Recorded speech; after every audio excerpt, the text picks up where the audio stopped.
Pode sentar um pouquinho. Então vai.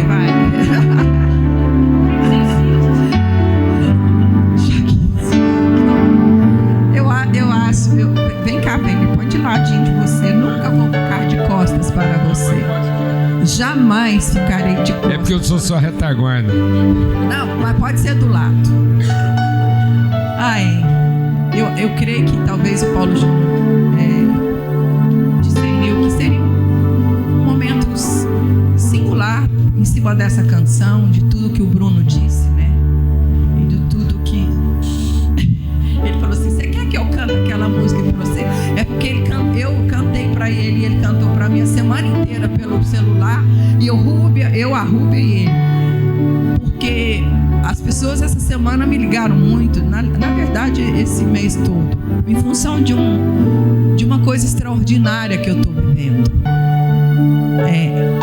Descobri que realmente eu tenho lugar na casa dos meus irmãos. Como Deus me permitiu, sim. Claro que eu sempre soube disso, desfruto disso, desfrutamos disso, né, irmão? Agora eu tenho tanto lugar na casa do Cláudio que ele me colocou para ser vizinho dele. Estamos ali desfrutando desse espaço, inclusive geográfico. Mas a gente tem experimentado algo assim que eu considero como um mimo de Deus. Sabe aquele mimo de Deus? Que Ele quer renovar memórias, que Ele quer renovar frases, orações, declarações de afeto. Então eu tenho vivenciado isso depois que eu tive uma queda pertinho do Paulo Júnior. Você não estava na minha retaguarda aquele dia então, hein? E que eu e ele não sabemos até hoje como é que a coisa aconteceu. Eu caí, fraturei meu pé. Eu não sei, mas eu imagino. Mas eu estava acelerada, né? Tava. Foi uma curva fechada, não quis desaguar. E que ele tem dito, falou, bem, calma, você só está participando da estatística do idoso.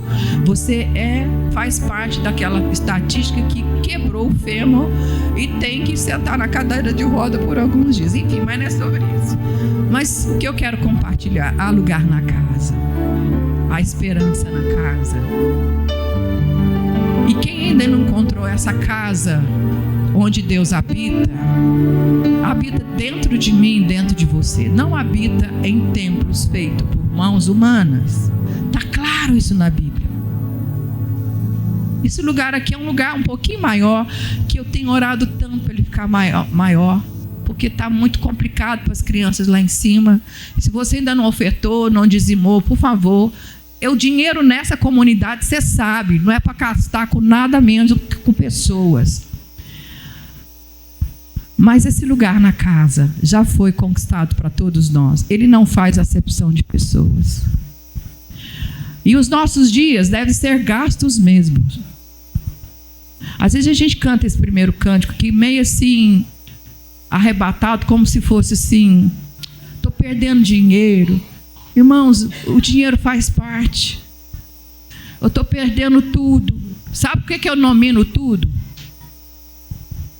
Eu não sei se a partir de hoje você vai cantar também nessa dispensação que eu sempre cantei. Eu estou perdendo tudo que a carne gosta demais. Tudo, Cláudio. Como eu tenho chorado. Como a minha carne me dá trabalho, Raul. Meu Deus do céu. O bem que eu quero fazer, às vezes eu não consigo fazer com você, né, amor? Mais com aqueles que me perseguem. É tão difícil orar por alguém que às vezes manda. Falei hoje para a Tati, tem tanta gente que não gosta do jeito que o Paulo Júnior faz ministério. Você não tem noção do que a gente recebe. Porque hoje com a internet a gente recebe coisa boa e coisa ruim. E até que você leia, você não, às vezes eu descubro no segundo parágrafo, porque eu estou achando que a coisa é outra, e é outra. Mas eu estou perdendo tudo que a minha carne gosta. É assim que a gente tem que cantar essa canção. Estou perdendo tudo que a carne gosta. Se eu gosto muito de dinheiro, eu falo, Senhor, por favor, me dê o suficiente. Porque não vai prestar eu ter muito, gostando de dinheiro desse tanto. Provavelmente eu e o Paulo Júnior hoje, uma das coisas que a gente mais escuta, porque Deus nos deu essa graça. são pessoas que têm muito dinheiro. E como o Bruno falou, estão gastando um pouco desse dinheiro no consultório dele. Porque não tem paz, não tem alegria, não tem a mente convertida. Irmãos, sabe o que eu quero sempre responder? E aí, em função desse período que eu tive que ficar por conta, nós somos agraciados com tanta coisa. Estávamos nós no segundo dia da nossa mudança do apartamento, que a gente tinha que desocupar. Eu passo por esse acidente. E a casa que a gente está tão feliz de mudar, para até ficar mais perto da Luciana, dos meninos, do Cláudio, tem escada.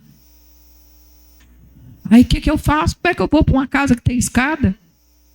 Se eu não posso levantar da cama, só posso ficar na... Sabe o que eu encontrei? Uma casa. Uma casa no coração da Andréia, do Edmundo. Eu estou morando numa casa, gente, que é sonho de consumo de qualquer mulher. Cadeirante. Cadeirante. Um degrau. Não tem um degrau. Tem passarinho cantando. Tem cascata de chuva. E desde que eu fui para lá, dia sim, dia não chove. Aquilo é maravilhoso. Então, eu queria pedir para o Raul cantar essa canção, porque para nós que já estamos em Cristo, a gente não pode responder outra coisa. Calmo e sereno e tranquilo. Sinto viver no meu viver, porque Cristo já nos salvou. Amém? Feche seus olhos. Eu não quero ser distraído. Antes do Raul cantar, eu quero... Com celular, com nada. Por favor, irmãos, desliga o celular quando você chegar na igreja. Porque vai pipar e você vai querer ver. Esmurra sua carne. Não digita nada. Se você quiser fotografar algum momento da ceia ou do irmão, faz e desliga. Senão a gente não está aqui 100%. Amém? O grande desafio da vocação profética, e todos nós somos profetas. Todo filho de Deus é um profeta. Todo filho de Deus foi colocado no mundo não para garantir um futuro. Se você é um filho de Deus, se o Espírito Santo testifica no seu espírito, você é um filho de Deus, você não está aqui para garantir um futuro, você está aqui para encarnar um eterno. Você é a encarnação do eterno. Então você não tem que ter preocupação com o futuro, você tem que ter ocupação com o seu eterno. Amém? Então, deixa eu te falar para você o desafio. É que quando você pensa futuro, você transforma toda a sua semente em grão. Aí você reclama o que você está perdendo, o que você quer salvar. E a única coisa que pode consolar você é entender que você não está perdendo, você está investindo, você está materializando. Então a vida é o sacrifício de uma expectativa de futuro em favor de uma expressão de eterno. Você vai viver esse conflito 24 horas por dia. Enquanto você tiver o menor medo do que pode ser o seu futuro, o amor eterno não se revela na sua vida. Então vou te falar uma coisa: é preferível você ter 2 sementes no bolso do que um saco de 60 quilos de grão. Porque a semente, se você tiver fome, você come. Mas o grão, se você precisar plantar, você não planta. Então há prazer no grão, mas não há perspectiva. E às vezes na semente não há prazer, mas há perspectiva. Quem tem grão tem prazer. Quem tem semente tem perspectiva. E sabe onde é que o homem perdeu a alma? Quando ele pegou todas as sementes dele e transformou em quê? Em grão. Agora ele ia ter o que comer por um certo tempo. Mas o que ele não conseguisse comer, quem ia comer os bichos, as pragas, os inimigos, os tatu, as baratas, o fungo. Tem coisa que você guardou e seus filhos vão ter que comer junto com os vermes. Sabe quem vai comer tudo que você gastou tanto tempo e dinheiro para salvar? Os bichos. Com calma.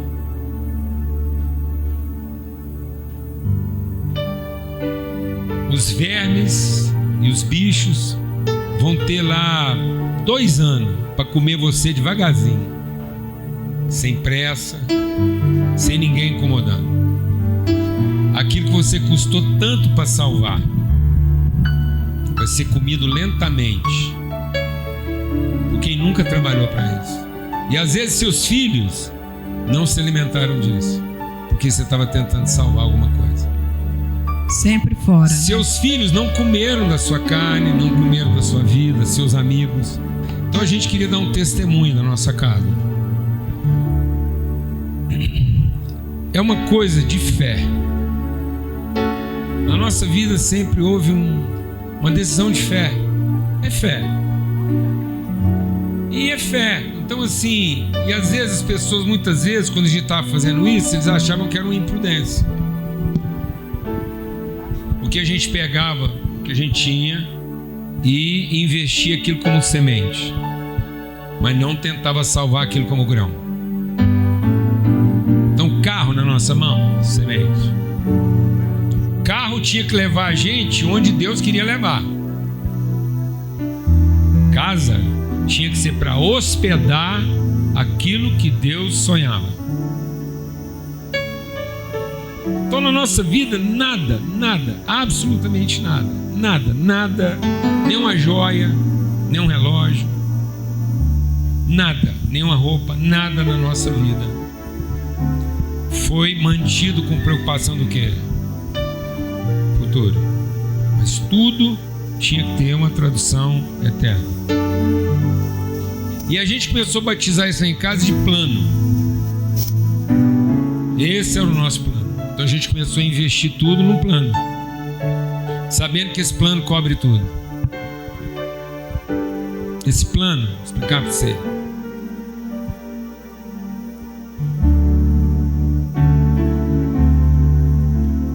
Esse plano cobre um saquinho de bolacha de araruta. Eu queria te perguntar, qual o plano de saúde que você paga que manda uma irmã sua fazer uma bolacha de araruta com raspa de laranja e os primeiros pacotinhos ela trazer para você experimentar, para saber se ela pode oferecer para os amigos?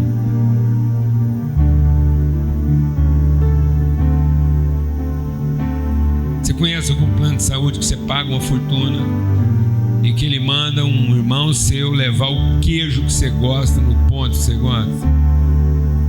Plano de saúde manda entregar doce de leite talhado. Manda.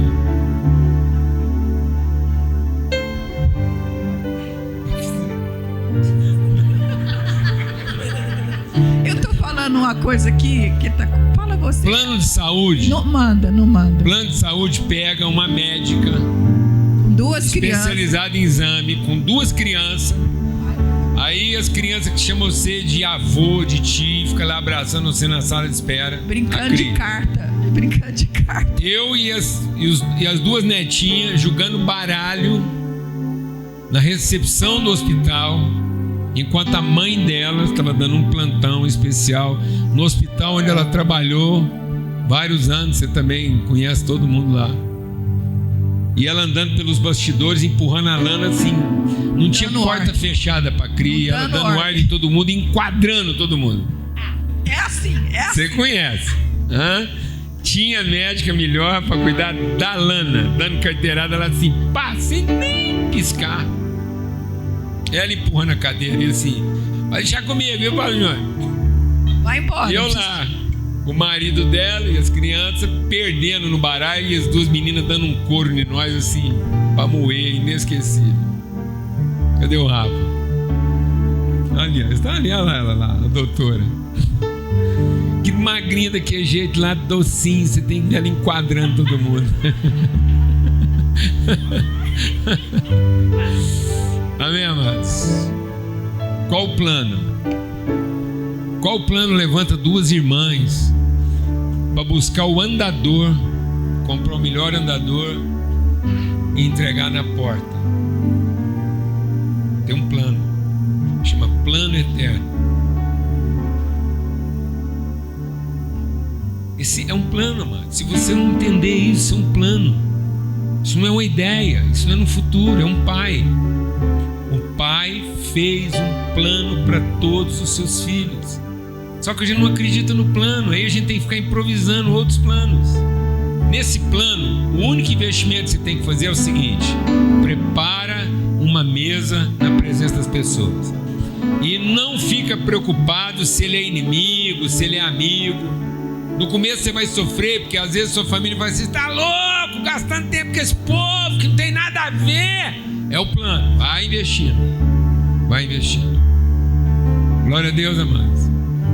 Esse é o plano. Nesse plano, a única mensalidade que você tem que pagar, ela é semanal. Toda semana você prepara uma mesa para a família e junta todo mundo, quem presta e quem não presta, e ensina para os seus filhos que esse só é o plano de Deus. Se você estiver gastando o mesmo tempo que você gasta com eles, com quem não merece, com quem parece ser inimigo deles, lá na frente eles vão entender. Amém? Glória a Deus. Amém. E sendo assim, a gente pode cantar assim, né? Claro. O Raul vai cantar com a gente. Você também canta, da sua época. Cantar juntos. A Lana pediu essa música. E eu tenho memória afetiva com o Grupo Logos, né? Aí vocês já vão saber minha idade, né? Eu cresci ouvindo o Grupo Logos. Lindo demais. E eu sei que é muito profundo esse momento que a pastora Lana está passando, poder cantar essa canção. E aí, eu quero que você medite. É simples demais. Mas vamos fazer o que ela pediu. Se você quiser meditar nesse momento que a gente está cantando, que a gente vai fazer isso de uma forma de oração, né, pastor? Calmo, sereno e tranquilo, sinto descanso neste viver. Isto devo a um amigo, e só por ele eu pude obter. Então diz: ele é Jesus, meu amigo, meu Senhor, o Salvador.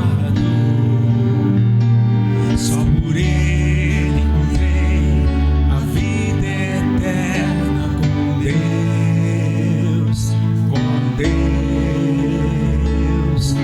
Triste foi sua história, levando a cruz sem pecado algum. Só porque me amou, só porque me amou, morreu por mim e não. Quem ele é? Diga: ele é Jesus, meu amigo, meu Senhor, o Salvador. Só por ele encontrei a vida eterna com Deus, com ele é Jesus, meu amigo, meu Senhor, o Salvador. Só por ele ganhei a vida eterna com Deus, com Deus. A igreja: ele é Jesus. Quero ouvir. Meu Senhor, o Salvador. Só por ele eu ganhei. Só por ele eu ganhei a vida eterna com Deus, com Deus. A Lana tá pedindo para assoviar, não sei se eu consigo. La la la la la la la la la.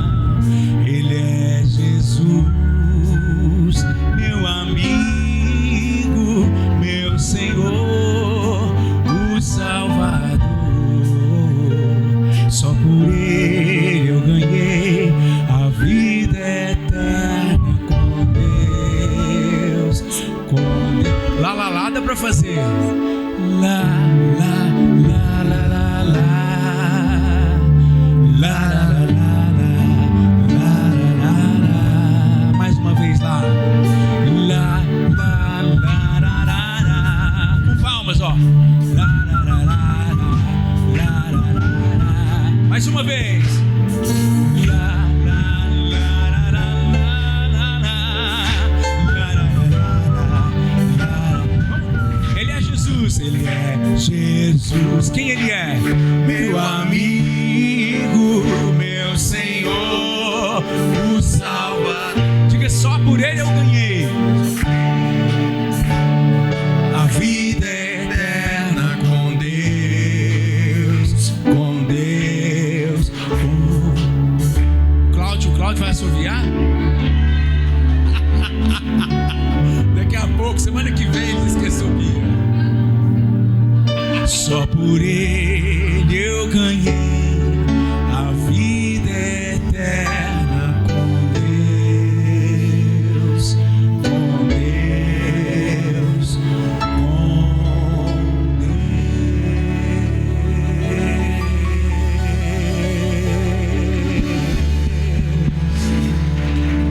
Aleluia! Para você, pastora Lana, Deus abençoe.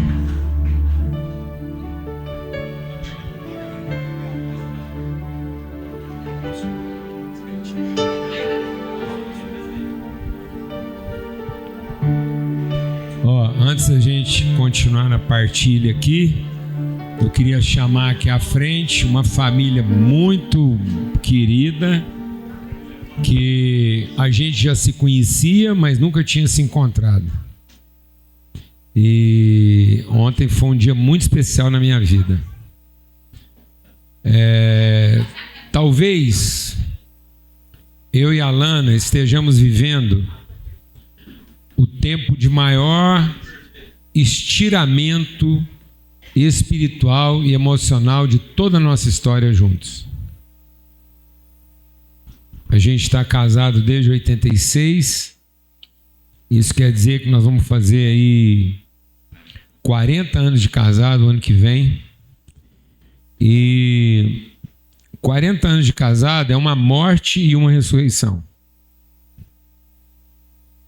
Então talvez eu e a Lana estamos vivendo assim o tempo assim, é quase que como se eu e ela estivessem vivendo esse ano 2025 é um tempo de anunciação, de revelação. Deus está falando muito, muito, muito, muito. A gente está recebendo palavra profética sobre um tempo assim de entrar num processo de colheita, de mais trabalho ainda. E que vai exigir da gente, talvez assim, percorrer distâncias maiores do que as que a gente já percorreu. Então isso vai exigir da gente leveza, ajustes e tal. É quase como se fosse uma sexta-feira da paixão. 39 anos de casado. Né?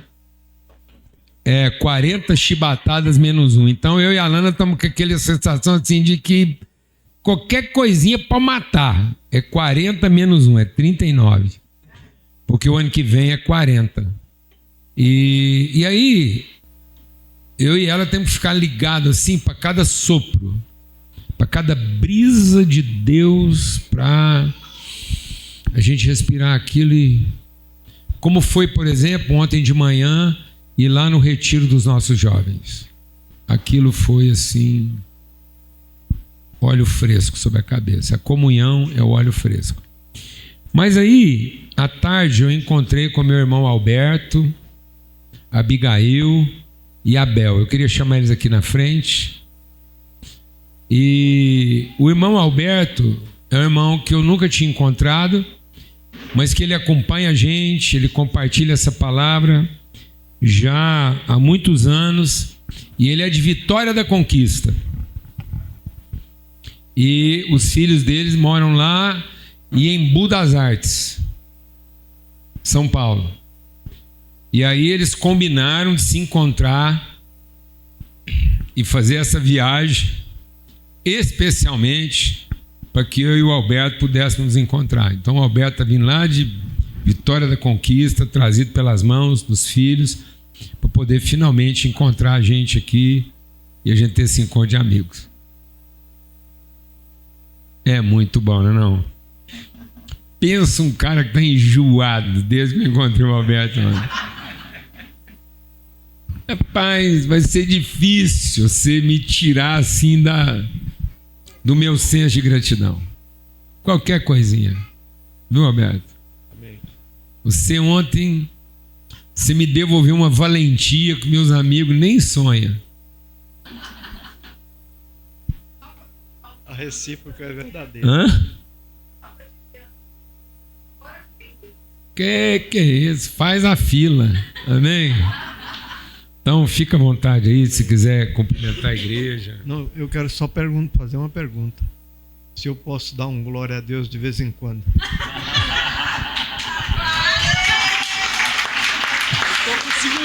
Eu sei. Aqui, meu irmão, eu já falei para ele que depois que a gente é avô, tudo vira pentecostal, a gente fala outra língua. Aqui você fica à vontade, o que você quiser, ficar em pé, sapatear, rodar, você... Amém? Posso ouvir um glória a Deus, irmão? Aleluia. Aleluia. Bênção, gratidão, viu? Compartilha com o povo aí, fala do que é esse momento. Paz do Senhor a todos. Eu só tenho a agradecer a Deus por este tempo tão precioso. Poder estar aqui com o povo de Deus e realizar esse desejo, esse sonho que meu pai tem de estar na presença do Senhor junto com vossos pastores. Que vocês possam cada vez mais cuidar deste homem, adorar a Deus através da vida dele, porque ele é muito precioso para o Senhor e para nós também. Que assim seja no coração de vocês também. Muito feliz de estar aqui com vocês. Amém?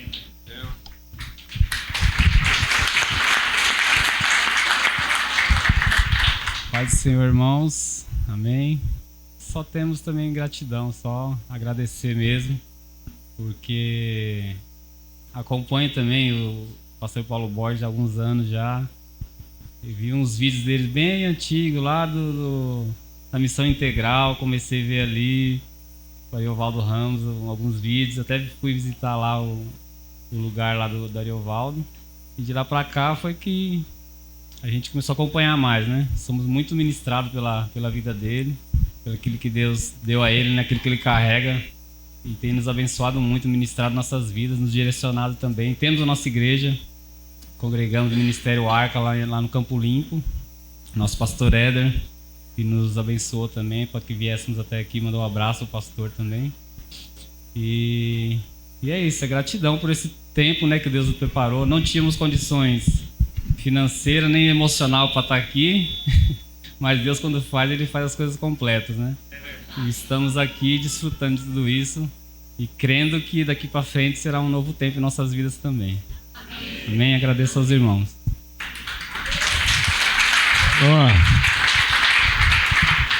Para você que anda meio preguiçoso, o Alberto está com 78 anos e eles vieram de carro lá de Embu das Artes para estar aqui com a gente. 12 horas de viagem para encontrar um amigo. Hã? Pois é, os filhos presentearam, ela comentou aqui. E aí ontem, para presentear nós dois, nós fomos numa convenção, Assembleia de Deus, fogo caindo, fogo explodindo, papel picado e parramado, do jeitinho de ser. Eu penso, eu e o Alberto, uma convenção com 3.500 jovens, Assembleia de Deus aqui em Anápolis. Só Deus para ter organizado essa agenda. E aí eu fui puxando a língua dele. Escuta essa, ô Cláudio. Para saber que ele lá na origemzinha dele lá, ele era um presbiteriano como todo presbiteriano tinha que ser. Aí nós fomos encontrando nossa irmandade, entendeu? Aí ele tocou fogo no parquinho dos presbiterianos, foi lá e tocou fogo no parquinho dos batistas, e agora está tocando fogo no parquinho da Assembleia de Deus. Onde ele chega é faísca, velho. Aí eu tenho Aí eu encontrei lá a nossa linhagem pregressa, entendeu? Aí você não tem noção do que virou a conversa, não. Uma alegria, privilégio. E marcamos um compromisso da gente ir lá no Nordeste, na terra dos pais dele, lá da família dele, lá em Pernambuco, em Garanhuns. Já liguei ontem para o Halley, viu bem? Liguei para o Halley ontem, já agendamos para ter um encontro com a família dele lá em Garanhuns. E uma oportunidade dos filhos irem, nunca foram lá em Guaranhuns, conhecer as raízes, as origens lá do Alberto. Depois, quem quiser fazer companhia pra gente, nós estamos abrindo vaga aí pra caravana, Pernambuco, Guaranhuns, tá bom? Valeu, obrigadão. Benção, obrigado. Glória a Deus. Amém. Benção, viu? Valeu. Glória a Deus. Amém.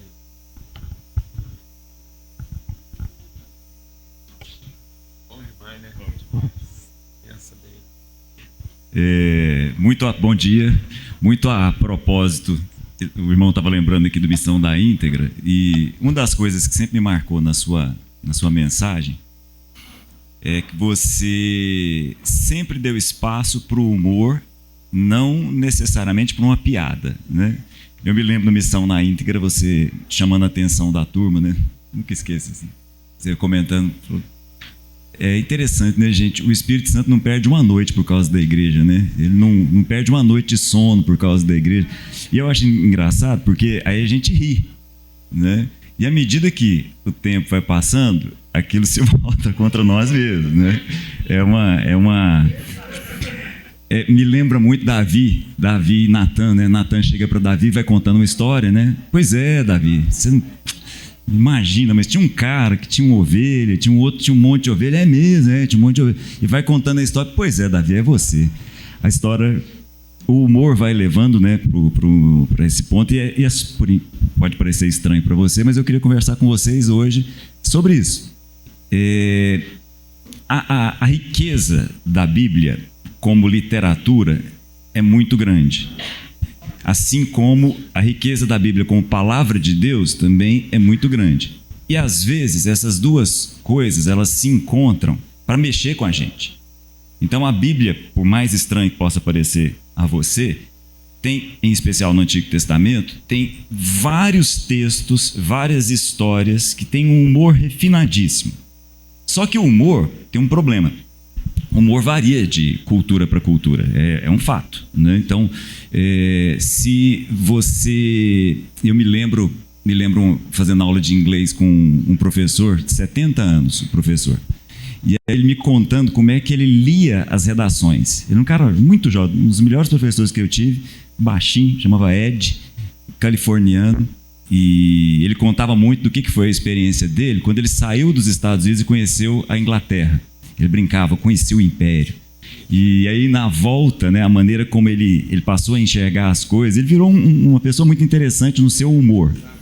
E ele sempre pedia as redações. Aí, vocês imaginem, uma sala que tem sul-americano, uma sala que tem árabe, uma sala que tem asiático. Aí ele fazia uma análise da redação. Ele falava assim, eu dou um tema para a redação. Um americano sai de um ponto A a um ponto B numa reta. O brasileiro, ele vai do ponto A ao ponto B, mas nunca numa reta, segundo ele. Essa é a interpretação dele, né? É a forma dele enxergar com as lentes que ele tem. Então o brasileiro dá um monte de voltas e tal, mas ele chega no ponto B. Na opinião dele, o oriental sai do ponto A e fica dando voltas ao redor do ponto B e nunca chega lá. Essa é a opinião dele, dentro da cultura dele, né? E aí eu me lembro, né, na sala de aula, a gente fazendo algumas brincadeiras para levantar o humor, né?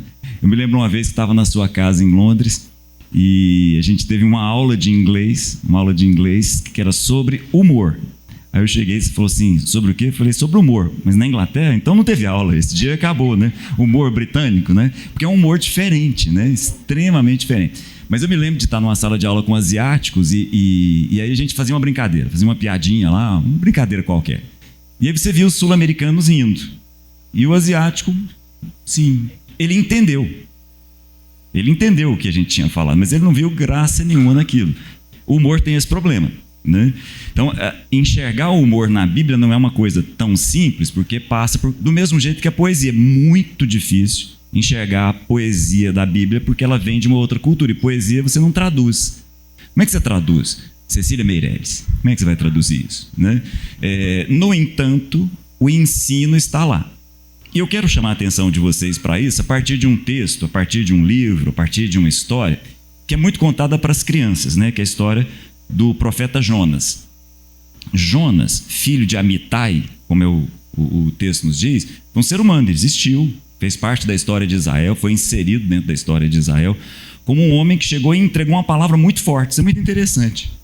Jonas chegou num reino bem bagunçado, na época de Jeroboão II, não é o primeiro Jeroboão lá que dividiu o reino, na época de Jeroboão II, o reino de Israel estava bem bagunçado, idolatria de norte a sul. Para vocês terem uma ideia, nesse momento, Israel, que havia se separado de Judá, tinha nos seus dois extremos 2 bezerros de ouro. Jeroboão I colocou lá. E as pessoas recorriam a esses lugares, e esses bezerros de ouro tinham profetas. Nós estamos falando do povo de Deus. Tinham sacerdotes, e eles estabeleceram outras festas em cima desses 2 bezerros. E aí o Jonas, o profeta, aparece e entrega uma palavra para esse povo e diz assim: ó, apesar de tudo, apesar de todas as coisas erradas que vocês estão fazendo, o Senhor, nosso Deus, Yahvé, vai devolver para a gente as cidades que os sírios tomaram de nós. E é isso que acontece. No reinado de Jeroboão, o profeta Jonas aparece. Aí esse profeta Jonas, um ser humano, inserido na sua história, inserido num contexto, ele aparece num livro. Ele aparece num livro que a gente sempre lembra, que é a história daquele cara que passou 3 dias na barriga de um peixe, né? Lembram disso? Todo mundo lembra, né? Essa é uma história bem conhecida. E aí eu queria abrir um parêntese aqui, antes da gente começar a nossa conversa a respeito do profeta. Essa coisa, e eu queria andar nos 2 caminhos, eu queria te provocar nos 2 caminhos. Você acha que Jonas passou 3 dias na barriga do peixe?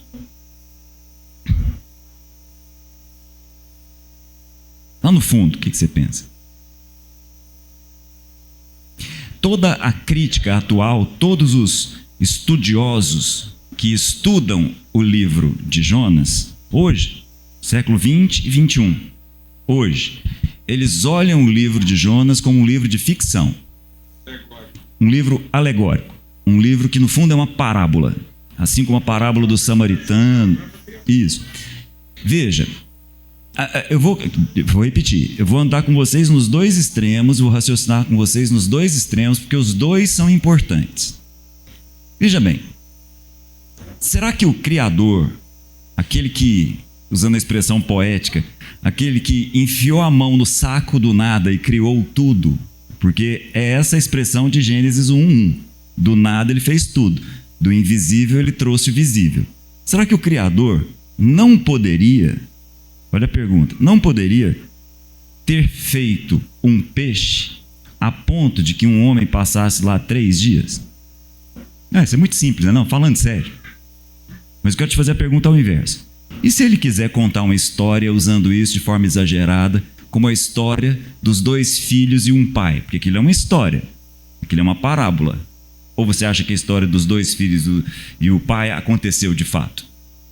Lógico que aconteceu na história várias vezes, mas aquela que Jesus está contando é uma parábola. Entendem? Veja, essa é uma conversa que não chega a absolutamente lugar nenhum, né? Ou um homem ficou tão pequeno no seu significado e no seu propósito que qualquer peixe para ele ficou grande. Então talvez o peixe só ficou grande porque o Jonas ficou muito pequeno. Porque uma pessoa vivendo em função de salvar a si próprio não passa de uma minhoca, um verme. E aí até um lambari fica grande. Se for do tamanho de uma minhoca, tá fácil. Pronto. Mas a minha provocação nesse sentido é a seguinte: é a conversa do ateu com o teísta. Deixa eu explicar isso bem. Muita gente, desde a época que eu dava aula de física, o pessoal chegava para mim e falava assim: Cláudio, mas e tal coisa? E aí, à medida que o tempo foi passando, eu fico pensando, por que é que a pessoa está preocupada em provar alguma outra coisa para o ateu. Veja, é a conversa do teísta, eu não envolvi o elemento da fé. Porque o teísta, diferente do ateu, ele crê na existência de Deus. O ateu não crê que Deus existe. Ok? Agora, não significa dizer que a pessoa que acredita que Deus existe tenha fé. O ateu crê na não existência e o teísta crê na existência. Isso. Nenhum dos dois é fé. Não necessariamente há o elemento da fé em nenhum dos dois, mas os dois são crentes. Os dois são crentes, né? E aí há uma bobagem no sentido de um ateu chega com argumentos fortes para um teísta e diz assim: Deus não existe. O teísta chega com argumentos mais fortes e fala: Deus existe. Mas na verdade, isso não vai chegar em lugar nenhum. Porque Deus, sendo Deus, não é matéria de prova. É matéria de fé. Entendem? Só que todas as vezes que um crente chega para perguntar a respeito, eu fico pensando se na verdade não é ele que está com uma série de questões internas para serem resolvidas, dizendo que é o ateu que o está provocando, né? Esse é o ponto. Isso que eu acabei de fazer com vocês é o objetivo do livro de Jonas. Não é ficar discutindo o fato se há um peixe, se é uma história, se não é. É que essa história deve nos levar a olhar para o espelho e essa história deve nos fazer algumas perguntas. Toda história que envolve humor, toda história que envolve caricatura, toda história que envolve sátira, no final das contas tem um objetivo: ridicularizar pessoas, situações, costumes. Tem uma sátira que eu gosto muito, Luciano e eu gostamos muito, que é a teoria do Big Bang. Não sei se vocês conhecem. É a história de 4 nerds, assim, 4 físicos que muito jovens, são doutores, enfim, aquela coisa do tipo que conversa sobre física quântica, física relativística, eles conversam sobre a teoria das cordas e tal. Mas tem uma quinta personagem, que é uma loira muito bonita, entre aspas, a típica loira burra, que é mais inteligente do que os 4 somados. Basta de que matéria eles estejam conversando. Porque se é para falar de física, eles são ótimos. Mas se é para falar de dirigir um carro, aí os 4 passam vergonha. E aí a gente vai vendo isso, né? E é interessante, você vai rindo, e você vai rindo, e ri, até que você fala: ué, mas esse negócio parece comigo. O nome disso é sátira. Na hora em que você vai rindo, de repente você fala: ué, mas esse sou eu. Entende? Então agora eu queria te chamar para uma leitura muito tranquila do livro de Jonas. Então, se você puder abrir lá o livro de Jonas, desde o primeiro capítulo, se você puder olhar junto comigo lá, eu queria te chamar a atenção para algumas coisas. Não sei se você vai perceber, não sei se você vai achar engraçado, não sei se você vai achar irônico, se vai achar cômico, mas dá uma olhada. Capítulo 1. Mesmo que você conheça bem a história, presta atenção. A palavra do Senhor veio a Jonas, filho de Amitai, com esta ordem: Jonas, vá depressa à grande cidade de Nínive e pregue contra ela, porque a sua maldade subiu até a minha presença. Nínive, para quem não sabe, é a capital dos assírios. Nesse momento especificamente da história, os assírios são o principal império daquele espaço lá que a gente costuma chamar de Antigo Oriente Próximo. Aí Jonas, versículo 3, porém fugiu da presença do Senhor, dirigindo-se para Tarsis. Tarsis aí não é Tarso, de onde vem Saulo de Tarso, não. Tarsis é uma cidade que ninguém sabe direito. Muito provavelmente é na Espanha. Não sabendo quem é a cidade, não interessa o ponto, mas tem uma coisa aqui. Nínive ficava no Oriente. Ele vai pegar um barco e vai para o Ocidente. Em outras palavras, Deus diz para ele: vai para a direita. E o que ele faz? Vai para a esquerda. Estão percebendo a ironia? Além disso, ele faz esse caminho com que objetivo? O texto aí que você acabou de ler. Jonas, porém, fugiu. De quem? Do Senhor. E continua. Desceu a cidade de Jope. Jope é aquela cidade que Pedro tem uma visão, uma cidade litorânea. desceu à cidade de Jope, onde encontrou um navio que se destinava àquele porto. Depois de pagar a passagem, embarcou rumo a Tarsis. De novo, por que ele embarcou rumo a Tarsis? É possível isso? Tem jeito de fugir da presença do Senhor? Entenderam a ironia? Estão percebendo a ironia do caminho? O Senhor, porém, fez soprar um forte vento sobre o mar e caiu uma tempestade tão violenta que o barco estava prestes a se arrebentar. Então o barco entrou numa tempestade enorme. Muito bem, o pessoal para, fala, eu nunca entendi isso, mas o pessoal para e começa a tirar as coisas do barco, o barco vai mais leve, provavelmente para não entrar água. Eu não entendi isso, porque não é do meu universo, né? Mas o fato é o seguinte, o capitão desce procurando coisas para jogar fora e encontra o Jonas. Aonde está o Jonas? Dormindo. Gente, imagina a ironia dessa cena. O barco está quase partindo, todo mundo desesperado, ele está lá dormindo, tranquilo, beleza. O capitão do navio, versículo 6, dirigiu-se a ele: como você pode ficar aí dormindo? Levante-se, clame ao seu Deus, talvez ele pense em nós e assim não morreremos. Então olha, o profeta é chamado à oração. O profeta Jonas é chamado: você está aí dormindo? Você podia orar junto com a gente, está todo mundo lá em cima orando. Versículo 8, por isso, quando ele subiu, o pessoal perguntou, mas diga-nos, olha a avalanche de perguntas, diga-nos, quem é responsável por essa calamidade? Qual é a sua profissão? De onde você vem? Qual a sua terra? Aqui parece uma mulher, né? Uma sequência de perguntas. Não que isso aconteça lá em casa, claro, de forma alguma, né? De jeito nenhum. A que povo ele pergunta? Nem lá na sua casa, uma sequência de perguntas, né, Lana? Isso não acontece, não. Aí, olha a resposta dele. Presta atenção na resposta dele, porque a resposta dele é a maneira como ele se vê. Mas não é, de forma alguma, a maneira como esse ser humano se enquadra no resto da história. Ok? Ele recebeu 5, 6 perguntas, uma atrás da outra aí. Aí ele responde: eu sou hebreu. Enquanto vocês temem a vários deuses, em geral quem dominava a navegação eram os fenícios. Então, como vocês têm deuses como Baal, como Astarote, os mesopotâmios têm lá o deus Camus, eu sou hebreu e temo a Yahvé. Por isso está Senhor com letra maiúscula aí na sua Bíblia. Eu temo ao Senhor. Eu temo o Deus que fez os céus, que fez o mar e fez a terra firme. Olha só, o Deus que eu temo é esse, que fez esse mar que está bagunçado aqui. Muito bem. Aí o pessoal ficou com medo. Falou, como assim? Porque eles decidiram lançar sorte entre eles para saber de quem era a culpa daquele problema. Não sei como que eles chegaram à conclusão dessa. Imagina, tem um barco dando problema, vamos tirar a sorte que a culpa é de alguém. A sorte cai nele. Aí o pessoal fala, e agora? O que a gente faz? Ele falou, me joga na água. Me joga na água e o problema está resolvido. E aí começa a aparecer um Jonas que é extremamente bem sucedido em tudo que ele prega.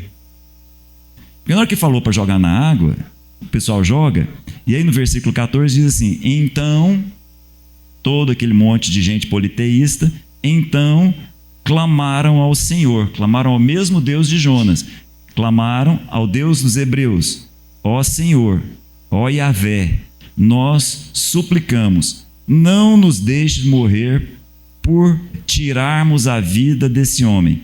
Não caia sobre nós a culpa do sangue inocente, porque tu, ó Senhor, fizeste o que desejava. Versículo 16, tomados de grande temor ao Senhor, então daquele dia em diante, esse passou a ser o Deus deles. Olha como é que o cara é bom. Todo mundo no barco se converteu. Agora, o Deus dele era o Deus de todo mundo. Inclusive, esses homens passaram a oferecer sacrifícios e se comprometeram por meio de votos com o Deus de Jonas. E Jonas, nesse momento, está dentro d'água. Versículo 17, o Senhor fez que um grande peixe engolisse Jonas e ele ficou no ventre do peixe por 3 dias. Muito bem. Capítulo 2, lá de dentro do ventre do peixe, lá de dentro da barriga do peixe, Jonas faz uma oração. A oração, gente, se você for honesto, se você olhar essa oração com muito cuidado, ela é muito estranha. Muito. Olha a oração. No meu desespero, clamei ao Senhor, Ele me respondeu. E começa a oração. A oração dele parece um salmo, parece uma música, parece que ele está cantando de dentro da barriga do peixe. E nesse salmo, e nessa oração, e nessa música que está aqui, em hora alguma ele fala assim, me perdoa, dei bobeira, eu devia ter ido para Nínive e não para Tarsis. Ele não fala isso em hora alguma. Sabe o que ele fala? Assim, obrigado porque o Senhor me salva. E mais, que bom que eu vou poder voltar aí na igreja. Não, olha só, versículo 4. Fui expulso da tua presença, contudo, olharei de novo para o teu santo templo. E no final, se você olhar o versículo 9, mas eu, com um cântico de gratidão, oferecerei sacrifícios a ti, o que prometi, cumprirei totalmente, a salvação vem do Senhor. Eu sou do Senhor, eu sou salvo e ainda vou voltar para a igreja. Dentro da barriga do peixe. Estão percebendo a ironia? Versículo 10, então o Senhor deu ordens ao peixe e ele vomitou Jonas em terra firme. Muito bem. Versículo 1, capítulo 3, a palavra do Senhor veio a Jonas pela segunda vez com esta ordem. Jonas, vai lá, prega lá para Nínive. Aí Jonas vai. Capítulo 3, versículo 4. Jonas entrou na cidade, percorreu a cidade durante um dia com a seguinte pregação. Pregação dele, pregação mais simples da história. Daqui a 40 dias, Nínive será destruída. Ponto. Acabou a pregação. O sermão dele era esse. No original são 5 palavras. O sermão mais bem sucedido da história, porque toda a cidade se converte. Excelente pregador, um profeta extremamente bem sucedido em toda a sua pregação. O povo olha, versículo 5, os ninivitas creram em Deus, os cidadãos creram em Deus, no Deus de Jonas. E aí eles decidiram, falam, não, vou ser destruído, caramba. Proclamaram um jejum, todos eles, do maior ao menor, e vestiram-se com pano de saco. Essa é uma vestimenta de luto, vamos dizer assim, uma vestimenta de arrependimento. Eles usavam roupa feita com pano áspero. Muito bem. Aí essa notícia chegou para o rei. Olha, de novo a ironia. O povo recebeu a notícia. Ficaram com muito medo. Creram em Deus, proclamaram um jejum. O povo. Aí o rei ficou sabendo da notícia, versículo 6. Quando as notícias chegaram ao rei de Nínive, ele se levantou do trono, tirou o manto real, vestiu-se com um pano de saco, sentou sobre cinza. Então fez a seguinte proclamação: por decreto do rei, dos seus nobres, não é permitido a nenhum homem nem animal, bois ou jumentas ou ovelhas, provar alguma coisa. Não lhes dei nada de comer. Mas o jejum já não tinha sido proclamado. Aí o rei quis entrar na história, né? Só que ele faz uma diferença. Ah, então todo mundo está de jejum? Vou fazer diferente. Os animais também não vão comer, não. Jejum, inclusive, para o cachorrinho, para a ovelha, para o boi, ninguém come. E o mais interessante, ele diz assim, ó, coloca pano de saco, cubram-se de pano de saco, cubram-se de veste áspera, tanto os homens quanto os animais. Gente, vocês imaginam a cena? Você olha um cavalinho, ele está lá com roupa de pano de saco. Olha a ovelhinha. Estão vendo a ironia? Isso daqui para mexer com a gente, mas o Jonas está lá. Eles dizem, talvez Deus se arrependa, versículo 9, e abandone a sua ira e não sejamos destruídos. Versículo 10, tendo em vista o que eles fizeram e como abandonaram os seus maus caminhos, Deus se arrependeu. Quando Deus se arrepende, a gente termina a história encontrando Jonas, versículo 1, capítulo 4, profundamente descontente e nervoso. Capítulo 4, versículo 1. E aí ele ora. E a gente descobre uma coisa muito interessante. Ele ora e diz assim: Senhor, não foi por isso que eu disse, quando ainda estava na minha terra. Olha o que ele está dizendo. Era isso daqui que não podia ter acontecido. Quando eu estava lá na minha terra, versículo 2, foi por isso que eu me apressei em fugir para Tarsis. Quando o Senhor me mandou pregar para a cidade, foi por isso. Sabia que isso ia acontecer. Sabia que eu ia pregar, o povo podia voltar atrás e o Senhor ia se arrepender. Aí ele diz, eu sabia que tu és Deus misericordioso, compassivo, tardio em irar-se, cheio de amor leal e que prometes castigar, mas depois te arrependes. Não é cômico? Você recebe uma mensagem, vai lá e prega para aquele povo. Eu não. Depois que o povo se converte. Entenderam? Vou pregar para eles, eles se arrependem, o Senhor também se arrepende. Não dá não. O Senhor é bom, o Senhor é misericordioso, o Senhor é compassivo, o Senhor ama. Não dá. Não dá, é demais para mim. Agora, Senhor, versículo 3, tira minha vida. Vocês estão vendo a ironia da coisa? Essas coisas são para chegar no seguinte ponto, versículo 4. O Senhor respondeu: Jonas, você tem razão para ficar do jeito que você está? Ou se você preferir, é razoável, Jonas, que você esteja do jeito que você está aí? Aí o Jonas, não conformado, pedindo para morrer, pensa, não é possível, não vai cair uma desgraça em cima dessa cidade. Aí ele se afasta, vai para um monte e fica de lá olhando, fica esperando acontecer com Nínive o que aconteceu com Sodoma e Gomorra. Faz uma cobertura para ele no sol lá, tal, e fica. Como todo mundo que conhece o Rio Araguaia, por exemplo, sabe o que é ficar dentro de uma barraca no sol.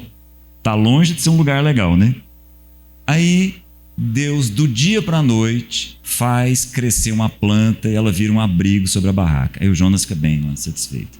Mas também, da noite para o dia, o mesmo Deus que fez a planta crescer vai lá e mata a planta. E Jonas, de novo, fica muito nervoso. Mas não é demais. Eu tenho que morrer mesmo. Gente, é de uma ironia, é de uma sátira profunda. E aí eu termino como o texto termina. Versículo 9. De novo, Deus, porém, disse a Jonas: Jonas, é razoável? Você se apresentou, Jonas, lá no início do texto, você se apresentou assim, ó. Quem é você, Jonas? Você disse que eu sou hebreu, sou do povo de Deus, temo o Senhor, o Deus que fez os céus, fez a terra, fez os mares. Esse sou eu. É mesmo, Jonas? Você é essa pessoa? Você está dizendo que é? Que não demonstrou arrependimento em hora alguma na sua oração e que está no fundo chateado porque eu perdoei os seus inimigos. Jonas, é razoável que você esteja desse jeito? É razoável que você esteja nervoso desse jeito? E aí, gente, vem a armadilha. Porque aí eu sou obrigado a fazer a mesma pergunta.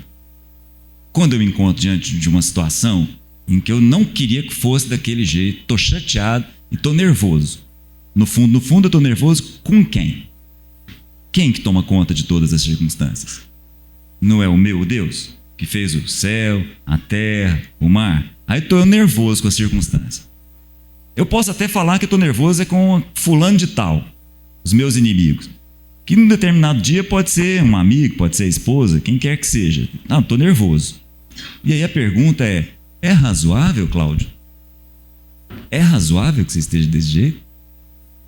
Ou é ridículo que você esteja desse jeito? Porque o que a gente percebe é que Jonas, no final dessa história, é transformado numa pessoa ridícula. Ele é um personagem que faz com que a gente olhe no espelho e fale assim: mas será que o ridículo não sou eu? Eu que conheço o meu Deus e Pai, eu que sou habitado pelo Espírito Santo, é razoável que eu esteja ansioso por causa dessa situação na minha vida? É razoável, Cláudio, que você esteja nervoso porque alguém te falou tal coisa? É mesmo? É razoável que você esteja desse jeito? É razoável que você esteja nervoso com essa circunstância, com essa pessoa, depois de já ter vivido comigo o que você viveu? Será que faz sentido você ficar desse jeito? É razoável ou é ridículo? Ridículo. Cláudio, depois do que você já viveu comigo, você ficar desse jeito? Você não percebe? A ridicularidade da sua vida diante de tudo aquilo que eu já te entreguei, e você está aí nervoso, complicando a sua vida, nervoso comigo, nervoso com as pessoas. Entenderam? É uma armadilha para a gente olhar no espelho e pensar: é razoável? Como você colocou, né, acho até que seria bom, pode até ser lógico, né? Esse texto, a gente vinha conversando sobre isso e o esforço aqui. Amado, faça-se uma pergunta aqui essa manhã. Faça uma pergunta para você essa manhã. Você lê a Bíblia ou você medita nas Escrituras? Tem gente que fala assim para mim: eu já li a Bíblia 3 vezes esse ano.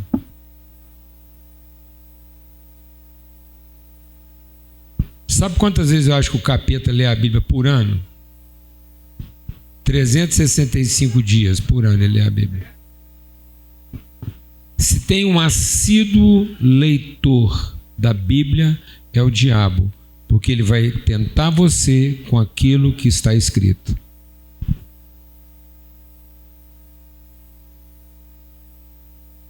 Não tem ninguém que lê a Bíblia mais do que o capeta, não. Porque toda a principal tentação dele vai dizer assim: está escrito.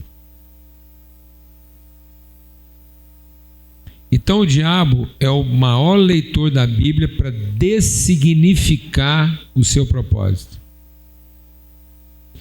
Para você transformar a leitura bíblica num definidor entre um certo e um errado. Tem nada que vai comprometer mais as Escrituras na sua vida de que você achar que a Bíblia é para definir um certo e um errado. Quem associou a leitura bíblica a um certo e um errado foi o diabo. O diabo que foi fazer o homem buscar o que Deus tinha falado para ter certeza que está fazendo a coisa certa. Por isso a Bíblia não é um livro histórico, metodológico, teológico, nem doutrinário. A Bíblia é um livro pedagógico. A palavra de Deus é para formar uma cultura e não para definir um entendimento. A palavra de Deus não é para garantir que você entendeu. A palavra de Deus é para garantir que você continue conhecendo quando você perceber que não entendeu.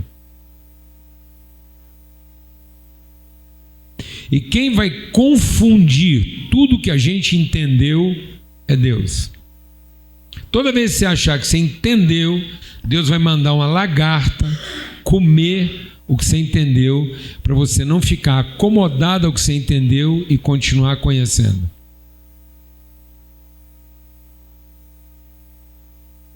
Vem um bicho da parte de Deus e corrói o seu entendimento, para que você conheça alguma coisa além do entendimento.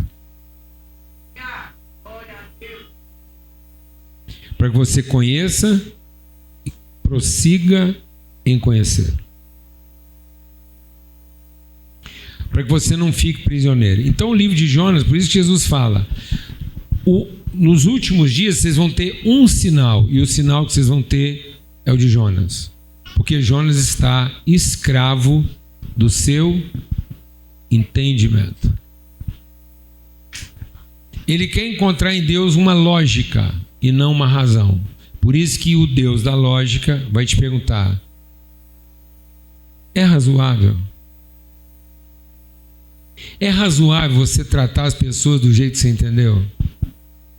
É razoável você querer que as pessoas correspondam à sua expectativa? É razoável as pessoas ficarem o resto da vida escravas do que você fez de certo e devedoras do seu certo, tendo que pagar para você o errado delas? Afinal de contas, você está querendo que as pessoas conheçam como você conhece ou sejam devedoras do que você entendeu?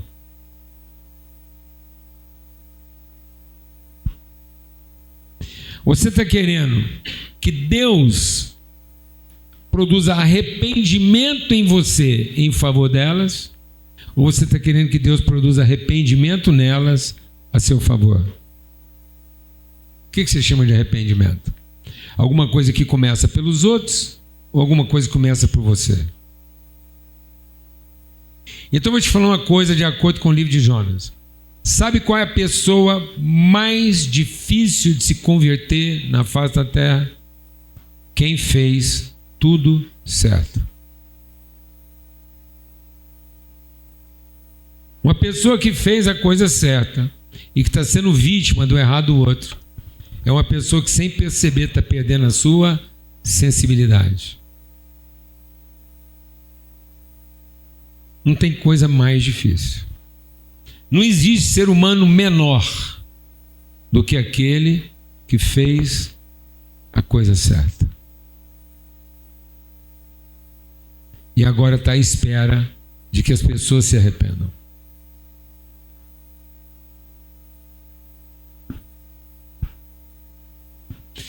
Esse cara se torna menor do que qualquer peixe. E ele pode ser ferido por qualquer lagarta. Ele virou um verme. Porque até um verme, instintivamente, procura a sua própria salvação.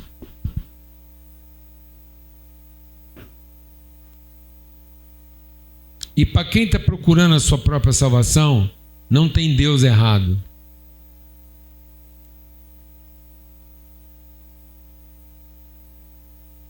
Por isso que num barco onde está todo mundo procurando a própria salvação, Deus é Deus, de certos ou errados. E o que vai salvar a humanidade não é definir qual é o Deus certo naquele barco, mas é o único que conhecia Deus reencontrar o propósito da sua vida. Às vezes você está achando que lá na sua casa as pessoas precisam se libertar das coisas erradas que elas estão fazendo. Na verdade, sua casa inteira está esperando que alguém lá reencontre o seu propósito. O mundo não vai ser transformado porque todo mundo resolveu fazer a coisa certa. O mundo vai ser transformado a partir de uma única pessoa que reencontrou a verdadeira razão de viver.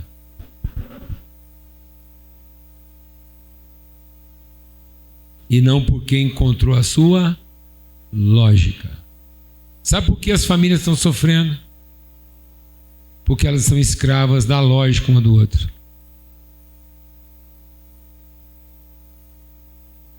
E eu vou te falar uma coisa: tudo que você fez na vida, tudo aquilo que te dá sombra, tudo aquilo que te protege, e que no fundo foi Deus que deu, uma lagarta destrói isso do dia para a noite.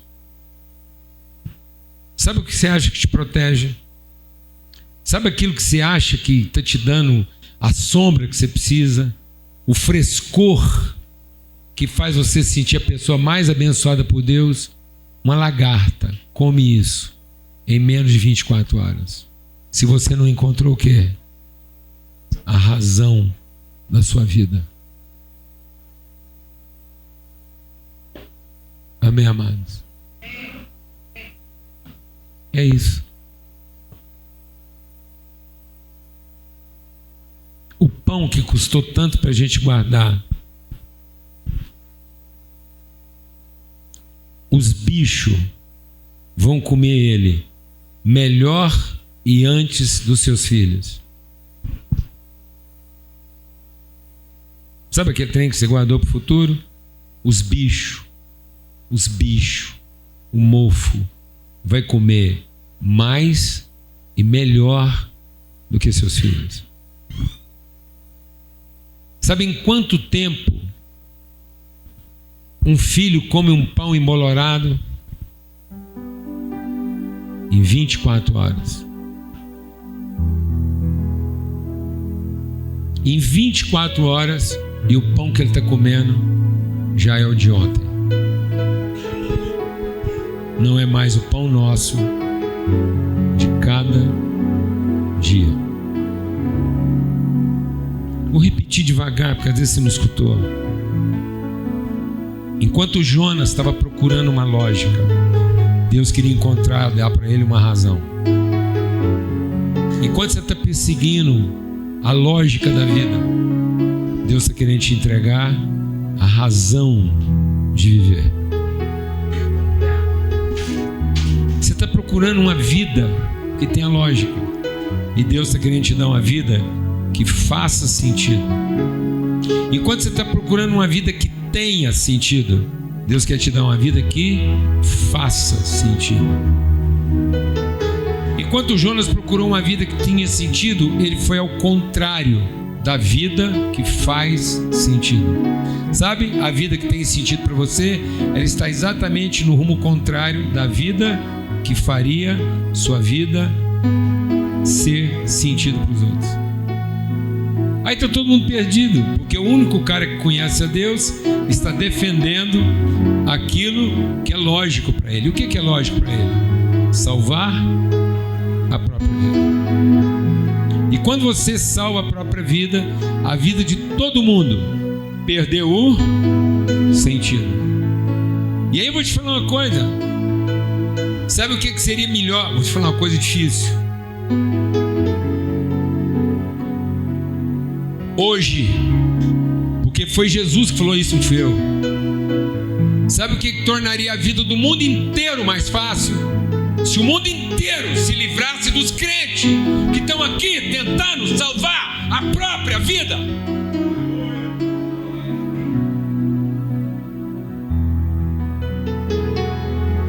Sabe quem está tornando a vida do povo um inferno? Sabe quem está bagunçando a viagem de todo mundo? Aquele que pagou uma passagem para salvar a si próprio e não para dar sentido na vida das pessoas.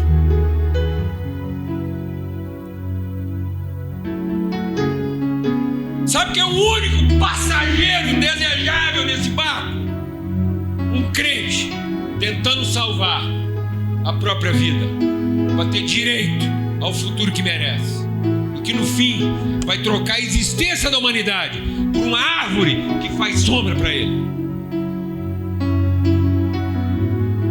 porque ele não quer ter propósito, ele quer ter sossego.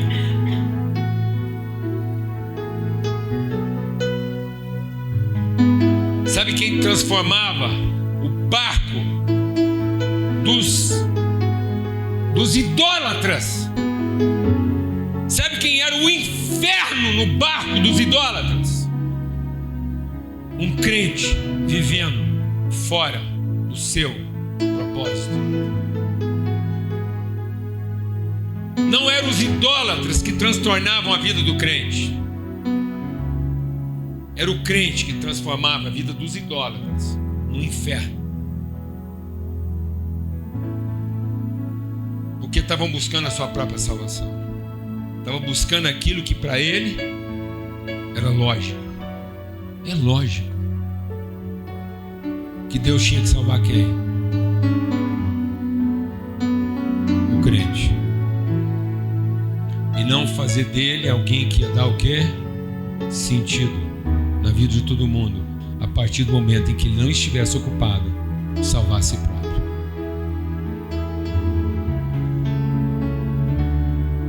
Você está achando que você precisa de um peixe grande? Não, mano. Um verme. Um verme. Um verme que você comeu num tomate. Um escorregão num piso caro que custou tanto para você pagar. Você acha que seu filho precisa de um diagnóstico? Não. Um caroço de azeitona.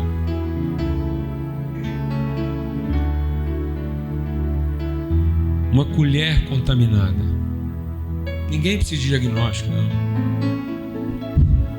Você acha que alguém precisa de diagnóstico?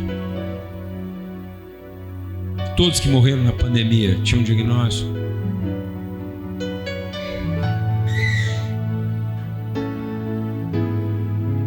Você está procurando uma vida lógica ou uma vida que tem razão? É razoável?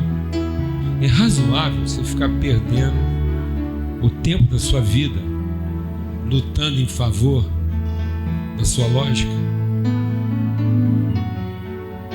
Transtornando a vida de todo mundo. O pão que seus filhos estão comendo em casa hoje é o de ontem que você guardou para amanhã? Ou é o pão nosso de cada dia?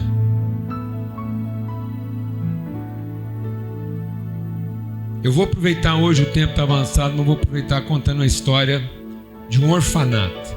Eu já contei isso aqui e vou repetir, porque hoje é o dia de repetir isso. Nós assumimos um orfanato com 100 crianças. E o grande problema desse orfanato é que quem tomava conta lá roubava as crianças do seu alimento. Então as crianças criavam porco, galinha. Mas quando matava o porco, a carne do porco ia para os funcionários e ficava para os órfãos só a gordura. Então as crianças ajudavam a tomar conta dos porcos que os funcionários comiam. Eles ficavam só com a gordura. E tinha muito problema de alimentação e as crianças lá ficavam... Então lá o orfanato eram 2 quartos com 50 crianças cada. Então tinha 50 num quarto, 50 no outro. E tinha um escaninho, aqueles armarinhos de aço para cada criança. Então quando a gente assumiu, a gente era um grupo de jovens. Eu estava recém-casado. E tudo que a gente ganhava, tudo, era para garantir que eles vivessem uma vida digna. E a gente assumiu um compromisso. Nós vamos assumir esse orfanato. É a primeira coisa que nós vamos garantir para eles é uma comida igual ou melhor que a nossa. E a gente foi na cidade, fizemos parceria com o supermercado, com uma Perdigão, e nós vamos garantir para eles uma refeição melhor do que a nossa. Reformamos a cozinha. Só que quando a gente começou a fornecer comida para eles, a intoxicação deles aumentou. Aí chamamos lá saneamento, a cidade, examinamos, fizemos teste, a cozinha estava impecável, não tinha contaminação, a comida estava boa, só comia comida do dia. Aí nós descobrimos uma coisa: eles tinham tanto medo de não ter aquela comida para o dia seguinte, que eles escondiam a comida do dia e guardavam no armário, no escaninho, sem refrigeração. Então eles pegavam a comida de hoje, guardava para amanhã, comia de ontem. Pegava de hoje, guardava para amanhã, comia de ontem. Então eles estavam sempre comendo a comida podre e guardando a boa. Sabe o que nós tivemos que fazer? Homens com armários grandes e depósitos grandes, nós tivemos que tirar os armários. Amém, irmãos? Até eles entenderem que tinha comida todo dia. Sabe o que tem muito homem e mulher de bem fazendo aqui? Guardando o pão nosso de cada dia para amanhã. E aí a família dele está sempre comendo o pão de ontem. Amém, irmãos? Glória a Deus. Agora você entende porque uma lagarta pode destruir seu sonho.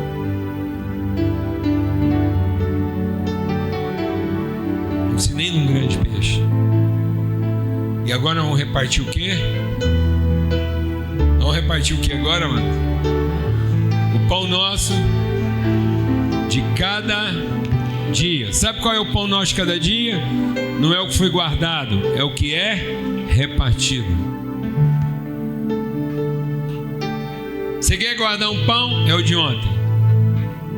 Quem quer salvar pão? Quem quer salvar pão aqui? Vou te falar como é que você salva pão. Reparte e come, porque ele está salvo pro resto da vida. Amém? Vocês estão vendo aqui pau. Ó, isso aqui é um pão com 67 anos de idade. Amém? Alguém aqui já viu leite de 67 anos? Tá vendo? Aqui, leite de 67 anos. Sabe por quê? Porque ele não foi. Ele foi o quê? Repartiu. Quer perder um pão? Guarda. Quer salvar? Reparte. Ele está salvo para sempre. Vamos repartir aí. Comer dele todos. E diga para quem está do seu lado aí: meu irmão, esse é o pão nosso de cada dia. Seguir e te conhecer, tudo que eu quero na minha vida, Senhor, te conhecer e prosseguir e te conhecer, é tudo que eu quero na minha vida, Senhor.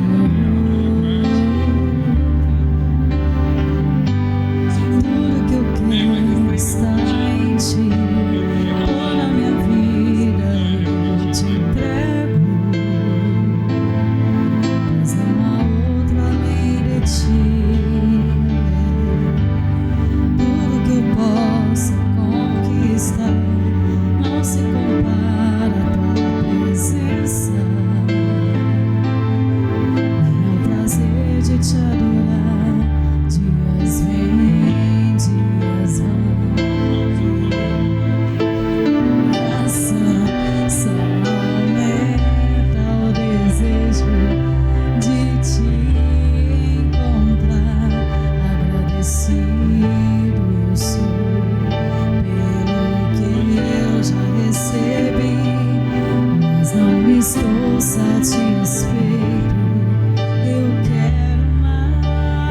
mais te conhecer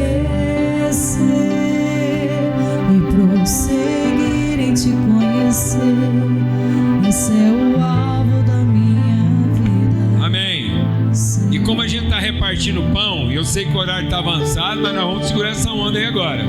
Eu queria chamar a Tati e o Bruno aqui na frente, o Sérgio. O Sérgio está lá mais pentecostal do que nunca, falando em outras línguas. Vem cá, Tati, vem cá, Bruno. Breno, desculpa, o Bruno está aqui. Vem cá, Breno, Bruno. Vai de conta que é sotaque.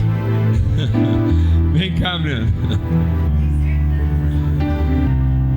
Claro. Não, ele entendeu, tanto que eu posso falar o nome errado dele, que ele levanta. Ele sabe que é com ele que eu estou falando.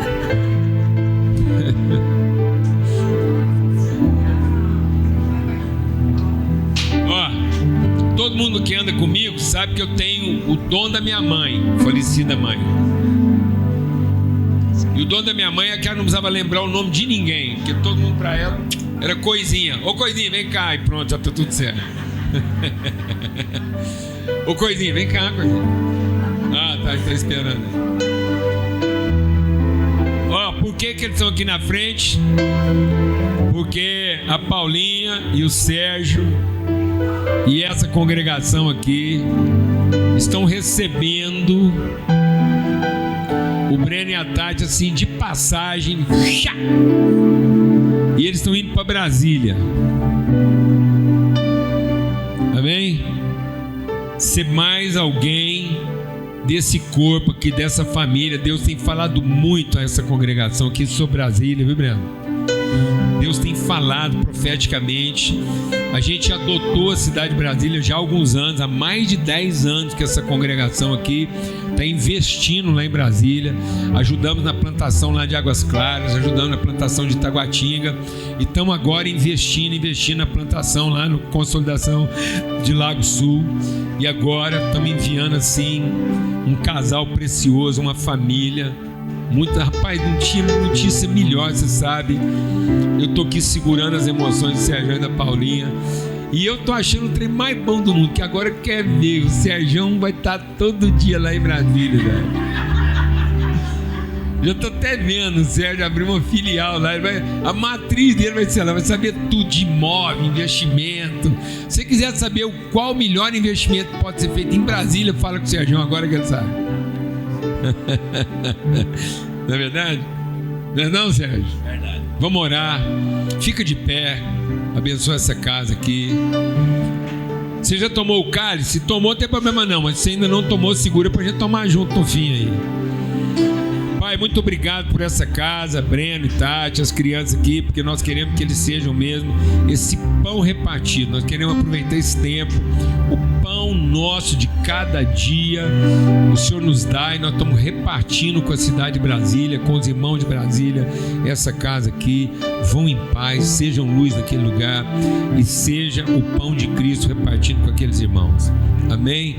Em nome de Cristo Jesus. Glória a Deus.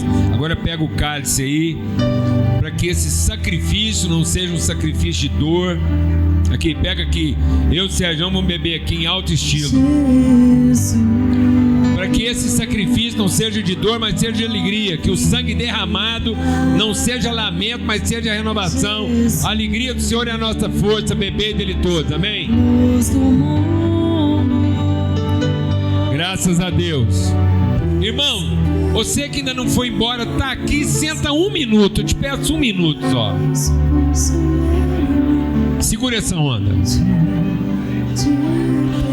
Manda o slide aí pra mim. Ressignificando o feminino. Não, esse aí não, o outro. Esse aí eu aviso na internet. Pronto. Esse aí não tem jeito. Fotografa aqui o QR Code. Dia 7 está aberto a homens e mulheres, Assembleia Legislativa. Nós vamos ter lá uma pauta, uma agenda sobre ressignificando o feminino. Se você ainda não fez sua inscrição, faça. Se você conhece alguém, convida. Então vai ser um ambiente solene, reflexivo, maduro, uma mesa mesmo. Mas você tem que fazer sua inscrição, senão você não participa. O próximo slide é dia 17.